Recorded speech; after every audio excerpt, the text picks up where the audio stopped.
Hi, folks. Another recording from that wild and crazy and nasty election of 1912. This is Theodore Roosevelt speaking about the farmer and the businessman.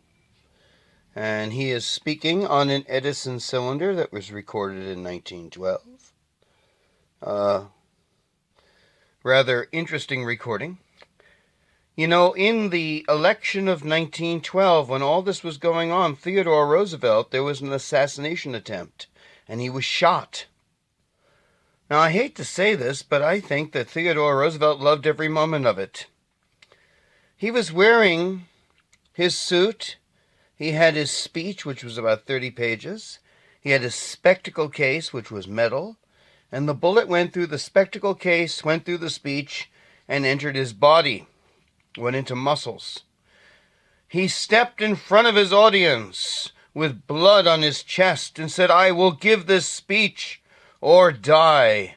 I think he loved every moment of that. That was what Theodore Roosevelt was all about. He loved drama. He was the ultimate drama queen when it came to this stuff. And so he gave his entire speech and then went to the hospital. Theodore Roosevelt's a very interesting character.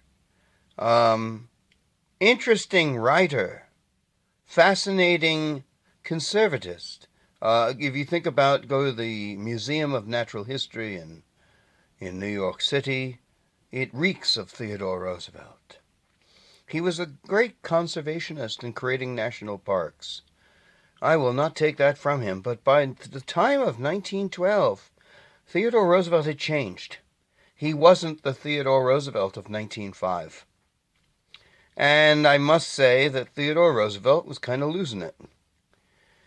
And he went out of his way to destroy the Republican Party, which was stupid. Because had he waited to 1916, he could have won. But having alienated most of the Republican Party, he was left out in the cold. He even insulted the 1916 Republican candidate for president, who was Charles Evans Hughes. He referred to him as the bearded lady. That didn't go over well. Other people referred to Charles Evans Hughes as the bearded ice cube. He wasn't known for his personality. But Theodore Roosevelt got nastier and nastier as the time went on. But this is 1912. It was a weird and unique election process. And here we have him recording on an Edison cylinder, which was recorded in Oyster Bay at his home. And I'll let you listen to this. And you can listen to Theodore Roosevelt talk about the farmer and the businessman. By the way, it is a remarkably well-recorded speech. And it is a pity in many respects that Theodore Roosevelt did not adhere to the advice of many saying wait. And he could have very well become the presidential candidate in 1916. So let's go ahead and play this.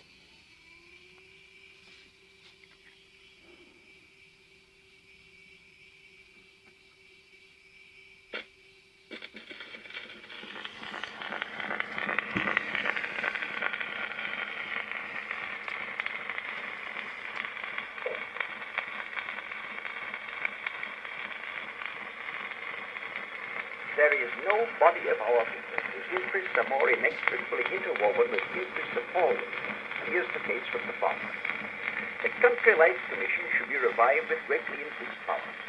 Its abandonment was a severe blow to the interests of our people. The welfare of the farmer is a basic need of this nation. It is the men from the farm who in the past have taken the lead in every great movement within this nation, whether in time of war or in time of peace. It is well to have our cities prosper, but it is not well if they prosper at the expense of the country. In this movement, the lead must be taken by the farmer themselves, but our people as a whole, through their governmental agencies, should back the farmer. Everything possible should be done to better the economic condition of the farmer, and also to increase the social value of the life of the farmer's wife, and their children. The burdens of labor and loneliness bear heavily on the women in the country. their welfare should be the especial concern of all of us. Everything possible should be done to make life in the country profitable so as to be attractive from the economic standpoint.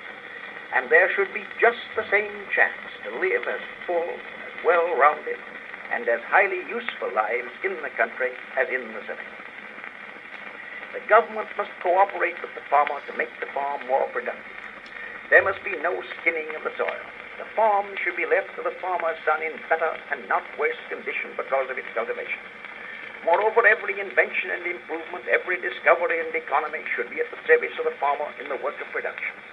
And in addition, he should be helped to cooperate in business fashion with his fellows, so that the money paid by the consumer for the product of the soil shall, to as large a degree as possible, go into the pockets of the man who raised that product of the soil.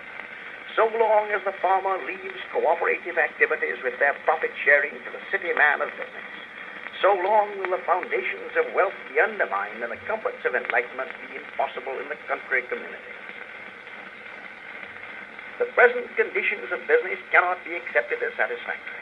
There are too many who do not prosper enough, and of the few who prosper greatly, there are certainly some whose prosperity does not mean well for the country. Rational progressives, no matter how radical, are well aware that nothing the government can do will make some men prosper, and we heartily approve the prosperity, no matter how great, of any man if it comes as an incident to rendering service to the community. But we wish to shape conditions so that a greater number of the small men in business, the decent, respectable, industrious, and energetic men who conduct small businesses, who are retail traders, who run small stores and shops, shall be able to succeed, and so that the big man who is dishonest shall not be allowed to succeed at all. Our aim is to control business, not to strangle it, and above all, not to continue a policy of make-believe strangle toward big concerns that do evil, and constant menace toward both big and little concerns that do well. Our aim is to promote prosperity, and then to see that prosperity is passed around, that there is a proper division of prosperity. We wish to control big business so as to secure, among other things, good wages for the wage workers and reasonable prices for the consumers. We will not submit to the prosperity that is obtained by lowering the wages of working men and charging an excessive price to consumers, nor to that other kind of prosperity obtained by swindling investors or getting unfair advantages over business rivals. We propose to make it worthwhile for our businessmen to develop the most efficient business agencies. But we propose to make these business agencies do complete justice to our whole people. Against crooked business, big or little, we are in favor of honest business, big or little. We propose to penalize conduct and not sides.